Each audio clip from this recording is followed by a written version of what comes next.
কেউ শেখায় না। সন্তান বড় হয়ে গেলে যে নীরবতা মায়ের জীবনে নেমে আসে, সেই নীরবতার জন্য কোনো প্রস্তুতি থাকে না।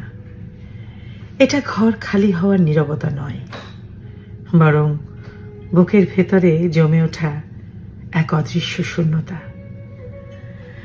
যখন তারা আর জিজ্ঞেস করে না, এটা করব তো, যখন আর মায়ের পরামর্শ খোঁজে না, যখন তারা শিখে যায় মায়ের বাইরে বাঁচতে,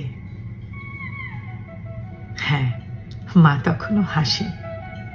কারণ তিনি চান সন্তান উড়ুক, সন্তান উড়ে বেড়াক, নিজের পায়ে দাঁড়াক। কিন্তু সত্যি বলতে কি, ভেতরে ভেতরে কিছুটা ভেঙে যায়। প্রাপ্তবয়স্ক সন্তানের মা হওয়ার বাস্তবতা হলো ভুল দেখেও চুপ থাকা, ফোন না ধরলেও অভিমান না করা, ভালোবাসার সীমার মধ্যে থেকে প্রকাশ করা, যত্ন নেয়া কিন্তু আঁকড়ে না ধরা, পথ দেখানো, খুব ভালো করে পথ দেখানো, কিন্তু আড়াল থেকে। সন্তানরা কখনো মাকে কাছে টেনে নেয়, আবার হঠাৎ দূরে সরে যায়। মা ভান করেন এতে কষ্ট পাচ্ছেন না, কিন্তু বুকের ভেতরটা হালকা করে ব্যথা করে। তবু মায়ের ভালোবাসা থেমে থাকে না। সন্তান এলে পছন্দের খাবার রান্না করেন, ঘরে সাজিয়ে রাখেন সেই স্মৃতিগুলো, ছবি, ছোটবেলার ছবি, ছোট থেকে বড় হতে হতে নানা বয়সের ছবি সারা ঘরে টাঙিয়ে রাখেন, সাজিয়ে রাখেন। সেগুলো একসময় তারা কিন্তু খুব ভালোবাসত।